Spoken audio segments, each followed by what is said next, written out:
استغفراللہ استغفراللہ استغفراللہ، کثرت سے استغفار پڑھتے رہیں، کثرت سے استغفراللہ. اور استغفراللہ صرف یہ نہیں کہ گناہوں سے معافی مانگنے کے لیے، اس کے بے شمار فوائد ہیں، لاتعداد فوائد ہیں.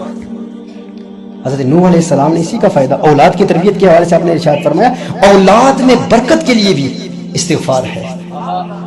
اگر بارش کی برسات نہیں ہو رہی تو بارش کے لیے بھی استغفار ہے، دولت کے لیے بھی استغفار ہے. استغفار تو آپ کو مستجاب الدعوات بنا دیتا ہے. یہ تو ایسا وظیفہ ہے کہ آپ کی دعائیں قبول ہوتی ہیں. استغفار کی کثرت کریں. استغفر اللہ استغفر اللہ استغفر اللہ. اللہ جل وعلا کے اسم میں، اسم ذات میں برکت ہے.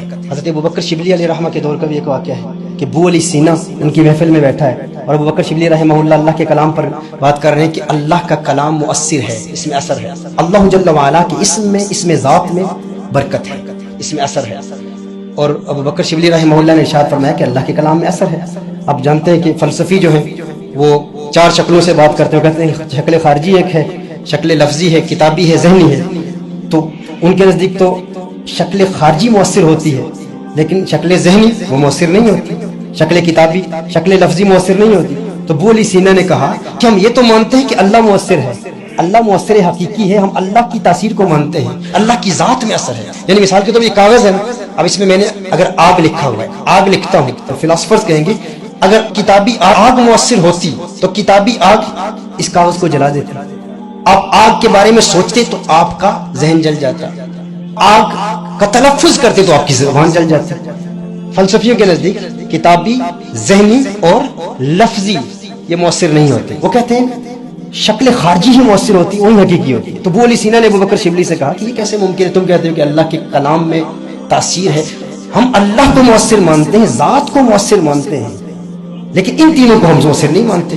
ابوبکر شبلی رحمہ اللہ والے تھے. انہوں نے کہا تو گدھا ہے، تب تجھے کون سمجھائے، تو گدھا ہے. جب گدھا کہا نا تو اس کا چہرہ بدل گیا، چہرے کا رنگ بدل گیا، غصے میں آ گیا. تو ابوبکر شبلی رحمہ نے فرمایا دیکھتا نہیں ہے اگر گدھے کا نام تیرے چہرے کا رنگ بدل سکتا ہے تو اللہ کا نام دلوں کا زنگ دور کیوں نہیں کر سکتا؟ اللہ کا نام دلوں کا زنگ دور کیوں نہیں کر سکتا؟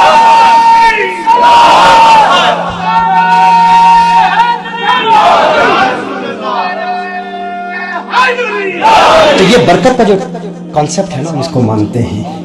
میں نے جو شروع میں کہا تھا نا آپ کو، ڈپریشن کے مرض میں جو لوگ مبتلا ہیں، اس ابتلا کی ایک وجہ یہ ہے کہ لوگ رات کو جاگتے ہیں، صبح سوتے ہیں. حضرت ابراہیم بن ادہم رضی اللہ تعالی عنہ کا ایک مناظرہ ہوا، ایک ڈیبیٹ ہوئی، ڈسکشن ہو رہی تھی ایک بندے کے ساتھ، اور وہ برکت کے کنسیپٹ کو نہیں مانگتا تھا. وہ کہتے تھے برکت کچھ بھی نہیں ہے. برکت کیا ہوتی ہے؟ برکت کے وجود کا منکر تھا. آپ نے فرمایا برکت کچھ نہیں ہے. کہا کچھ نہیں ہے. آپ نے فرمایا تو نے کتے دیکھے ہیں؟ کہا دیکھے ہیں. کہا بکریاں دیکھی ہیں؟ کہا دیکھی ہیں. کہا بتا بکریاں زیادہ ہوتی ہیں کتے زیادہ ہوتے ہیں؟ کہا بکریاں زیادہ نظر آتی ہیں. کہا بتا بکریاں زیادہ بچوں کو جنم دیتی ہیں یا کتے؟ کہا کتے.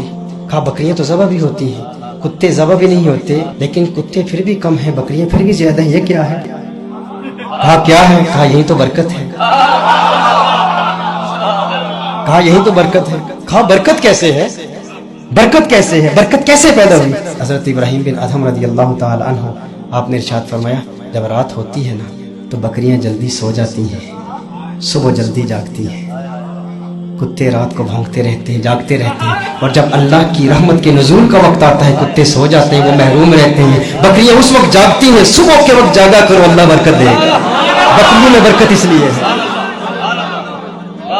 تو ڈپریشن کا مقابلہ کرنے کے لیے یہ یاد رکھیں، اور یہ مشکل کام نہیں ہے. لوگ کہتے ہیں یار رات کو نیند نہیں آتی. ایک دن یہ تجربہ کر لیں، صبح ایک دن نہ سوئیں، سوئمنگ چلے جائیں، جم چلے جائیں، کوئی اور کام کر لیں.